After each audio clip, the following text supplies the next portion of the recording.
365 ডিজিটেলৰ এই মুহূৰ্তত এটা গুৰুত্বপূৰ্ণ খবৰ লৈ আহিছো মিয়া বিহু গীতক লৈ সৰব হৈছে মুখ্যমন্ত্ৰী হিমন্ত বিশ্ব শৰ্মা। মুখ্যমন্ত্ৰী হিমন্ত বিশ্ব শৰ্মাই এই সন্দৰ্ভত কেইবাটাও মন্তব্য আগবঢ়াইছে।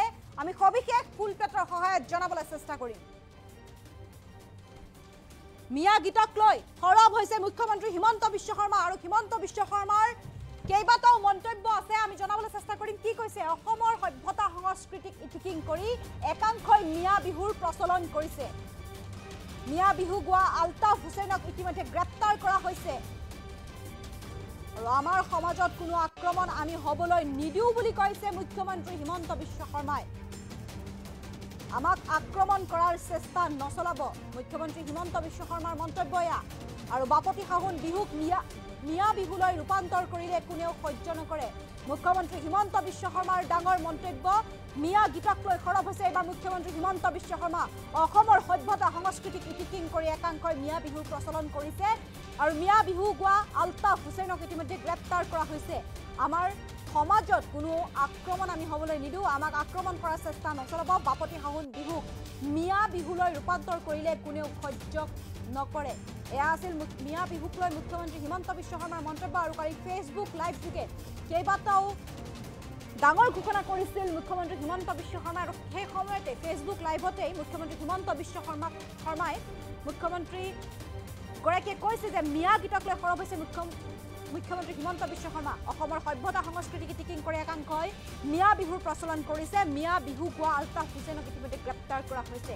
আমাৰ সমাজত কোনো আক্ৰমণ আমি হ'বলৈ নিদিওঁ, আমাক আক্ৰমণ কৰাৰ চেষ্টা নচলাব। বাপতি সাহোন বিহুক মিয়া বিহুলৈ ৰূপান্তৰ কৰিলে কোনেও সহ্য নকৰে। এই সন্দৰ্ভত আমাৰ লগত মন্তব্য আছে, আমি মন্তব্য আগবঢ়াইছো।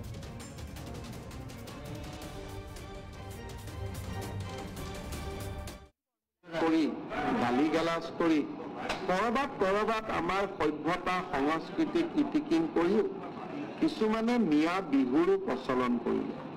এই মিয়া বিহু গোৱা আলতাফ হুছেইন নামৰ ব্যক্তিজনক আজি আৰক্ষীয়ে গ্ৰেপ্তাৰ কৰিছে। মই এটা কথা স্পষ্টভাৱে ক'ব খোজো যে যিমান দিনলৈ আমি আছো, যিমান দিনলৈ আমাৰ সমাজ জীয়াই থাকিব, এই সমাজত আমি স্বাভিমানেৰে সৈতে জীয়াই থাকিম। আমাৰ সমাজ ব্যৱস্থাৰ ওপৰত কোনো প্ৰকাৰৰ আক্ৰমণত আমি গ্ৰহণ নকৰোঁ আৰু আমাক এনেকুৱা ধৰণৰ আক্ৰমণ কৰাৰ প্ৰচেষ্টাও চলাব নালাগে। আমি জিন যাব লাগে, মিলিব লাগে, মিলাব লাগে, কিছু এৰিব লাগে, কিছু কিন্তু যদি এৰি দিয়াৰ প্ৰৱণতাৰ পৰিৱৰ্তে অকল ধৰি ৰখাৰ প্ৰৱণতাহে হয়, তেতিয়া কোনো জাতিয়েই নতুনকৈ অহা সমাজখনত জিন যাব নোৱাৰে। আমি প্ৰত্যেকটো পৰ্যায়তে মনত ৰখা উচিত যে আমি এখন সমাজলৈ আহিছো, এইখন সমাজত আমি জিন যাব লাগিব আৰু এইখন সমাজত যদি আমি জিন যাব লাগে, এইখন সমাজৰ মৌলিক চৰিত্ৰসমূহক আমি মানি চলিবই লাগিব। কোনোবাই যদি আমাৰ সভ্যতা সংস্কৃতি, আমাৰ খাদ্য, আমাৰ সংস্কৃতি, আমাৰ গান, আমাৰ নৃত্য খুব বেলেগ ধৰণে ইয়াক প্ৰচলন কৰিবলৈ চেষ্টা কৰে, কোন অসমীয়াই তাক মানি ল'ব? আমাৰ বাপতি সাহোন বিহুটোকো যদি মিয়া বিহুলৈ ৰূপান্তৰ হয়, কোন অসমীয়াই তাক মানি ল'ব? আমাৰ বাপতি সাহোন বিহুটোকো যদি মিয়া বিহুলৈ ৰূপান্তৰ হয়, কোন অসমীয়াই তাক মানি ল'ব? আমি কিমান দিনলৈ জীয়াই থাকিম নাজানো, কিন্তু জীয়াই থকা দিনকেইটা আমি নিশ্চিতভাৱে শিৰ নত কৰি আমি জীয়াই নাথাকো। আমি উচ্চ শিৰ লৈয়ে জীয়াই থাকিম আৰু যিমান দিনলৈ জীয়াই থাকিম আমি স্বাভিমানেৰে সৈতে জীয়াই থাকিম। মই ভাবো যে মোৰ এই বাৰ্তা সকলোৱে ইতিবাচক ৰূপত গ্ৰহণ কৰিব। ভূপেন হাজৰিকা ডাঙৰীয়াৰ সেই কথাষাৰলৈ, বাক্যষাৰলৈ মনত ৰাখিব যে কিছু ধৰিব লাগিব, কিছু দিব লাগিব, কিছু এৰিব লাগিব। তেতিয়াহে এখন বহল সমাজৰ বুকুত আমি জিম যাব পাৰিম। আৰু এয়া আছিল মুখ্যমন্ত্ৰীগৰাকীৰ মন্তব্য। মিয়া গীতক লৈ সৰব হৈছে এইবাৰ মুখ্যমন্ত্ৰী হিমন্ত বিশ্ব শৰ্মা। আৰু তেওঁ কৈছে যে অসমৰ সভ্যতা সংস্কৃতিক ইটিকিং কৰি একাংশই মিয়া বিহুৰ প্ৰচলন কৰিছে। মিয়া বিহু গোৱা আলতাফ হুছেইনক ইতিমধ্যে গ্ৰেপ্তাৰ কৰা হৈছে। আমাৰ সমাজত কোনো আক্ৰমণ আমি হ'বলৈ নিদিওঁ, আমাক আক্ৰমণ কৰাৰ চেষ্টা নচলাব। বাপতি সাহোন বিহুক মিয়া বিহুলৈ ৰূপান্তৰ কৰিলে কোনেও সহ্য নকৰে বুলি কৈছে মুখ্যমন্ত্ৰীগৰাকীয়ে। আমি মুখ্যমন্ত্ৰীগৰাকীৰ এই সন্দৰ্ভত যিটো মন্তব্য আছে সেই মন্তব্যটো পুনৰ আপোনালোকলৈ আগবঢ়াইছোঁ।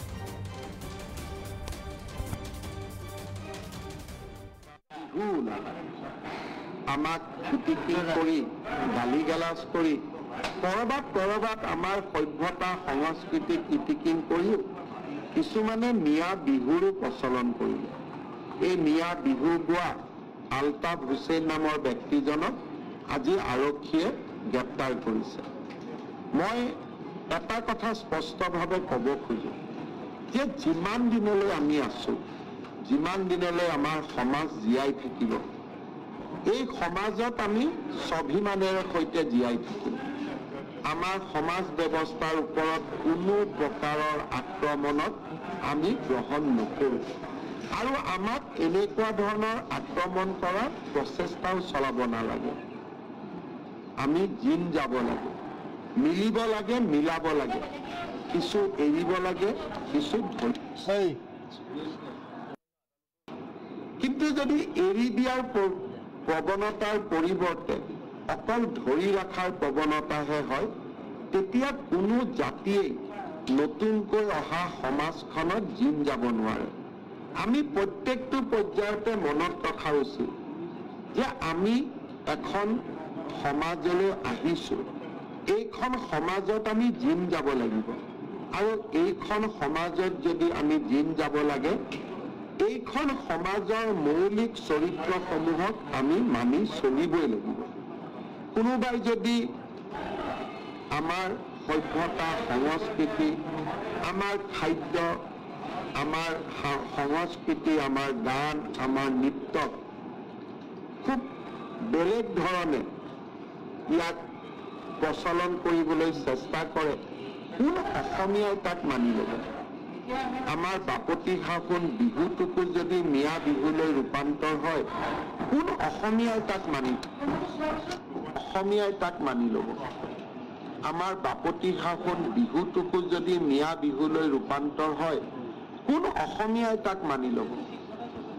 আমি কিমান দিনলৈ জীয়াই থাকিম নাজানো, কিন্তু জীয়াই থকা দিনকেইটা আমি নিশ্চিতভাৱে শিৰ নত কৰি আমি জীয়াই নাথাকো।